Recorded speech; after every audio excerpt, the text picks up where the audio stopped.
Euphoria? Yeah. No. So if you didn't know, I'm quite keen on this Quentin Tarantino catalog. Whether it be the non-linear storytelling, the controversial content for those who don't realize what fiction is, there really is nobody else who makes movies like this. Unfortunately, it seems we're not getting his fourth and final movie just yet, but on the bright side, that means ranking these movies is just that much easier. Not too much easier, and this does only include the 9 movies directed by him, not stuff that he appeared in or partially directed. I am counting Kill Bill Volume 1 and 2 as one movie because he says so, and keep in mind this is only my opinion. An opinion that I am trying to be somewhat objective about, but in the end, who wants to watch a video saying the exact same thing? So let's find out what I think as we rank these movies in an order you're not gonna like. Is that a tasty beverage or is that a tasty beverage? What the fuck is it? Chartreuse! A surprise to nobody, but one of 2 WatchMojo rankings, Death Proof is easily the least good Tarantino movie. This is when he decided to stop directing the way only he can, and instead focus on non-memorable dialogue and stuff that I guess is supposed to be funny. I'm not saying it's particularly badly done, it's just not good. It's not good enough to take up a majority of the movie, and that's kind of what it does. Previous movies had hilarious scenes when the dialogue held up because it was so good, but that's simply not the case here, and the plot doesn't get most of the attention. That being Kurt Russell's stuntman Mike, who seeks to kill his female victims using his, as you would guess, death-proof vehicle. And granted, everything involving that is real good, specifically the scene before he kills his first victim. Since you're going the other way, I'm afraid you're gonna have to start getting scared.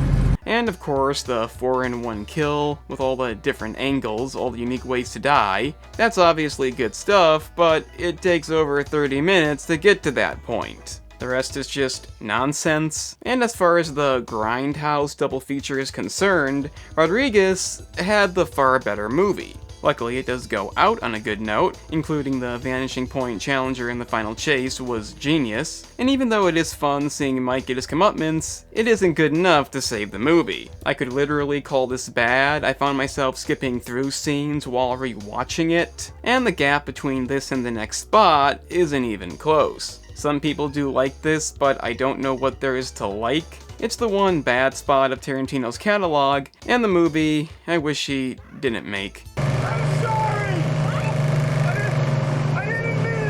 While Major Warren was captivating the crowd with tales of black dicks and white mouths. Sticking with what you'd expect, I do have The Hateful Eight next, but the way I see it, that just goes to show how good these movies are. It's almost by default, this one has to be low. It is very long. It does have a good amount of pointlessly lengthy bits, like this scene after a critical moment.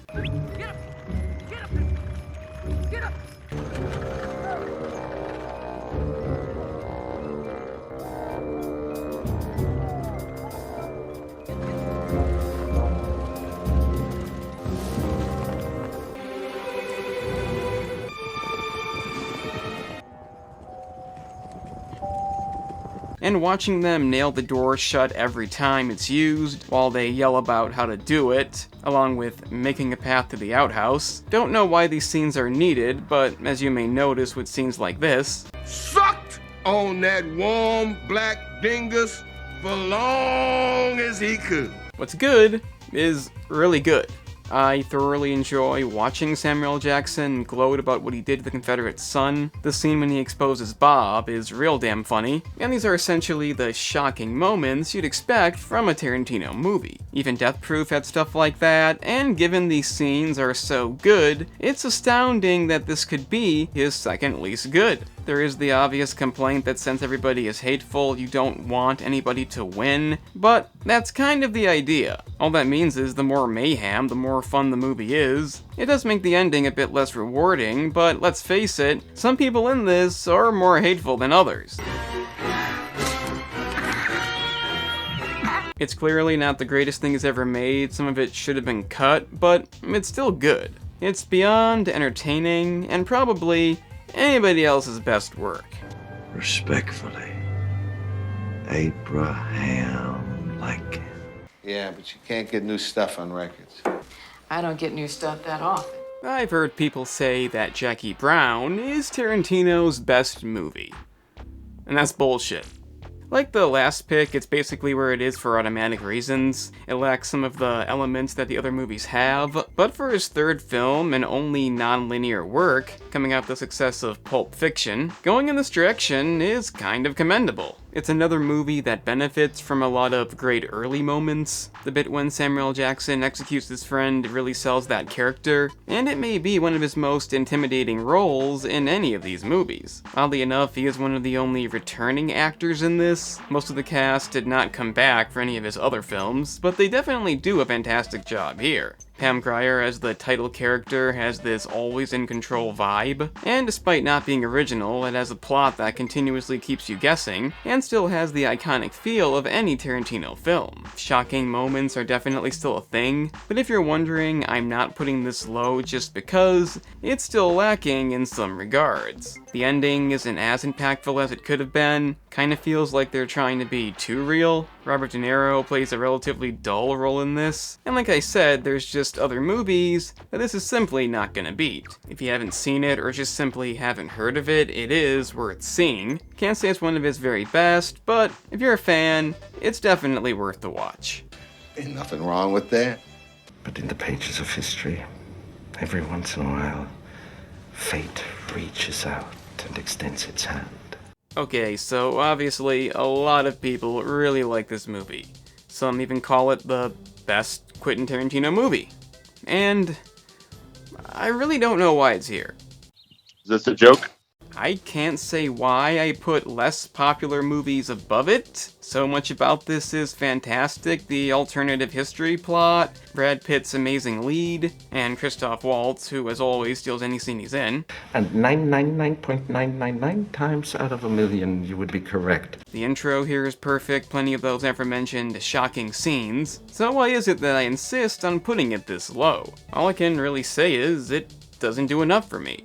Aside from Brad Pitt and Waltz, nobody particularly stands out in this. If somebody dies, it's mainly shock value holding it up. I honestly don't care that much. And let's not forget, a lot of characters die in this movie. The ending is also not the best. I mean, Hitler being shot to death, the theater massacre, that part's amazing. But the final scene, the deal they make is okay. Seeing him get his comeuppance is a highlight of the movie. But it's just not the most memorable ending. It's almost like it ends too abruptly. Maybe that's the idea, but it's just not my favorite. That kind of defines the whole movie. Of course, it's real good, but it's never been the one I like the most. This and the next one are separated very slightly, but this is where it is. Still a masterpiece, but not one of my very favorites. Are you mad?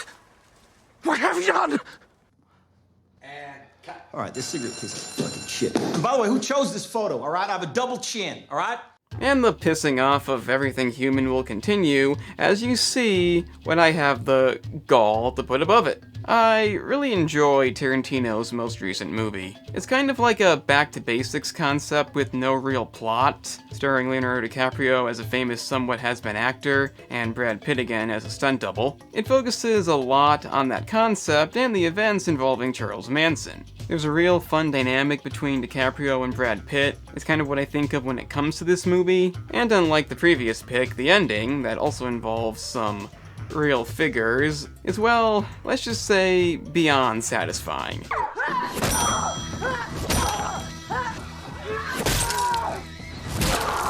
This is the perfect scene. It's that simple. No complaints to be had. But the criticism comes in with the lead up to this. It's been called dull by some, and I just don't see that. Granted, the bit with Bruce Lee is kind of questionable, and also pointless, but it's real damn fun. The Margot Robbie stuff also affects nothing really, but to say the movie's dull, I don't know what movie that is. Plenty of memorable scenes, a great dynamic between leads, a finale like no other, and the classic 1969 setting that perfectly fits with the movie's tone. I know this position is probably too high for you, and almost everybody, but I take no issue with it. I think it's great from start to finish, so the middle of the list is where it inevitably ends up. Till then, this is Alan Kincaid signing off from Hollywood. And with the anger essentially fueled, and if you plan on continuing, it may be a good time to hit the like button.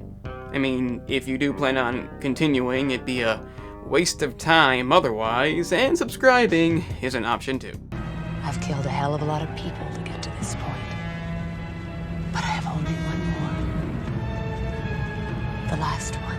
So obviously, Kill Bill is technically 2 movies, but I'm counting it as 1 because Tarantino says so. A classic tale of revenge done right, with the highest body count just in the first half alone, is the darkest, most violent, and probably least comedic of any Tarantino movie. Aside from the hat bit with Michael Manson that was kind of funny, there's very little comedy in this, and in a way that does somewhat count against it, as it is something you kind of expect to see. Yeah, there's a scene when she's buried alive, adding to the grim nature, but she does manage to escape in an extremely unrealistic manner, so it's not like it's that dead serious. Obviously, I'm just nitpicking, but if one thing is lacking, it's a memorable climax. I mean, the stuff with David Carradine is great, the comparison to Superman, the random truth-telling dart, but I'm not gonna give the ending a pass.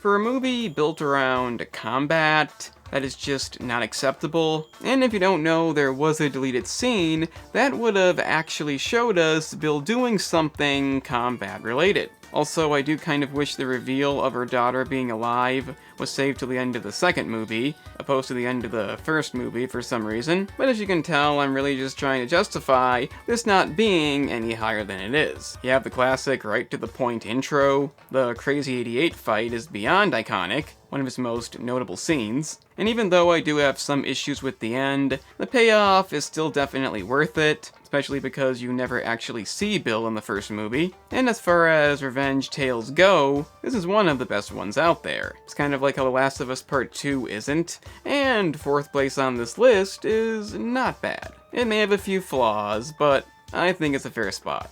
If you still feel raw about it, I'll be waiting. Yeah, but Mr. Brown, that's a little too close to Mr. Shit. Mr. Pink sounds like Mr. Pussy.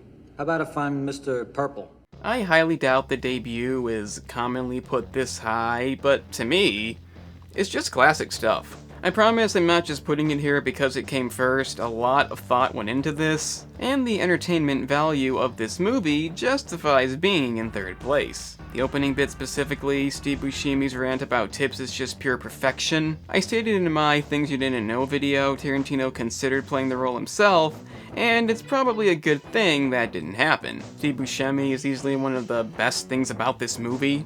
Put it to a vote, I'll vote for it, but what I won't do is play ball. And it's non-college bullshit you're giving me. I got 2 words for that. Learn to fucking type. Along with Harvey Keitel, Michael Madsen, Tim Roth, and of course Chris Penn, the casting here is fantastic, and this is one of the best examples of how to do a non-linear storyline. The fact that you never actually see the bank heist is a bold move. I mean, you know it's not gonna go well, so it's not really needed. And honestly, even the movies I put above this can't imitate the vibe this one has. I don't think I need to explain how iconic this stuff is. The code names, the suits, the infamous torture scene with the improvised dance, but it's the stuff you don't think about as much that really makes it stand out. For example, we all love the suspenseful standoff at the end. Kill Bill may be the darkest movie, but this one has the most desolate ending. However, the fact that Mr. Pink just picks up the money and leaves after essentially hiding is kind of hilarious. It's really too bad he never appeared in another Tarantino movie, aside from a brief role in Pulp Fiction, but it makes this stand out all the more. Fact is, even Pulp Fiction can't truly imitate this. I did briefly consider it for my favorite. In the end, that didn't end up happening, but if I did have to say anything negative about this, the pacing is not perfect. I again can't completely say why, it could just be me, but for the sake of ranking, I have to find every possible nitpick that I can. Reservoir Dogs is a legendary movie, and unless you're greatly opposed to violence or the fact that no woman ever speaks in this, there is no good reason to not see it if you haven't yet. It could not be for you, that's a possibility, but if anything was specifically made for me, this would be it. It's not the very best, but it's definitely up there. Just convinced me. Give me my $1 back. I said a white boy. Shut up, Black. You ain't got nothing to say I want to hear. Well, you probably guessed the number one by now, but before that I have another hot take for you. Fucking love this movie. One of the main reasons for that is there's no real flaws. Yeah, you can criticize Tarantino's cameo, but it's so comedic I really don't care. Those who find Resident Evil 5 racist may have issue with the language used in this, but that's kind of stupid. And even if there are some historical inaccuracies, who the fuck cares? It's not like they're portraying slaves as being bad people, it's blatantly clear who's right and wrong in this, so it's kind of like looking for an issue that isn't even there, which kind of defines everything nowadays. But back to the movie, the thing we're discussing, it's underrated. You see, Tarantino covers a lot of different genres, and maybe some are going to be partial to others, but in my case I tend to go by how good something is done, and to me, this is some of his finest work. The plot focuses on the title character played by Jamie Foxx. It was going to be Will Smith, but we won't get into that. And despite having a simple premise of wanting to reunite with his wife after being separated, it's still very intelligently written. You again have Samuel L. Jackson and DiCaprio in some real love-to-hate roles, and of course Christoph Waltz stealing every scene he's in, but overall it's mainly the way the plot plays out that makes it so satisfying. Everybody you're supposed to like you really like, everybody you're supposed to hate you despise, and the movie progresses in a way that continuously gets you more invested and never lets one thing drag on too long. Just look at the scene with the holes being too big. It's hilarious. If all I had to do was cut a hole in a bag, I could have cut it better than this. No, nobody brought an extra bag. So how about no bags this time, but next time we do the bags right? And as for the big shocking moments, this is one of the best. It's a bit ridiculous, but who cares? And you can't deny the shootouts are real damn fun. The ending too was perfect, it's beyond satisfying. I know this may commonly miss out on even the top half of anybody's list, and that may be because it doesn't do enough to stand out. It may be on the simpler side of things, but it's so good and consistent throughout, I couldn't justify putting it any lower. Again, it's very underrated, it should have had an even higher score. It was also his highest grossing movie. It's not going to be that high for most people, I understand that, but in my case, I feel it deserves it. I'm sorry. I couldn't resist. I don't need you to tell me how fucking good my coffee is, okay? I'm the one who buys it. I know how good it is. When Bonnie goes shopping, she buys shit. Yes, I put Pulp Fiction first. What are you gonna do? It's a perfect movie, and fuck those who say it isn't. I was pretty confident it would stay that way upon rewatching, and I'm not just saying that because it's Pulp Fiction, it is the most entertaining movie. That's still the most important thing. Tarantino movies are not known to make perfect sense. Entertainment is the priority, and oddly enough, when I was rewatching and taking notes on what to discuss, I don't have any for this. What now? The thing is, the movie doesn't have a main premise. It follows multiple plots, again in a non-linear fashion, and rather it be trying to find the syringe, the dance contest, saving Marcellus from a gay rapist, getting the car cleaned, learning the watch's history, or Jules' divine intervention, every bit of this is pure entertainment in a way that's never been redone. I stated that Reservoir Dogs is also unique as it is, and Pulp Fiction is unique in its own way. There's no particular reason. There are those who call it overrated, deeming it complete nonsense. And if you want to see that, I advise checking out Catch 44. I covered that earlier this year. Tried to imitate Tarantino and failed miserably. This is another thing that feels like it's made for me, but that being said, nothing else he ever did would be like this. It has shocking moments, stuff you'd never expect to happen, one of the most solid cast in any movie period, and to this day, Jules is still the best character that Tarantino ever wrote. What ain't no country I ever heard of? They speak English and what? In my opinion, Quentin's yet to outdo this movie, but he's also never imitated it, and that's a good thing. That's probably why Jackie Brown was something completely different. Doing the same thing would be a mistake, and I wish more directors could see that. This is a piece of cinema history, really nothing else like it. Can't guarantee at this time if it's my favorite movie ever, but a contender definitely is. I didn't know what first place would be when going into this, but in the end, there is only one choice. This was divine intervention. You know what divine intervention is?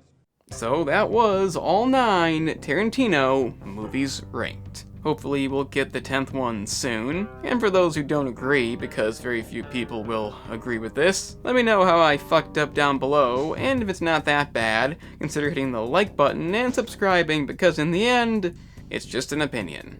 I'm the Analyst, and remember kids, violence in movies is not real.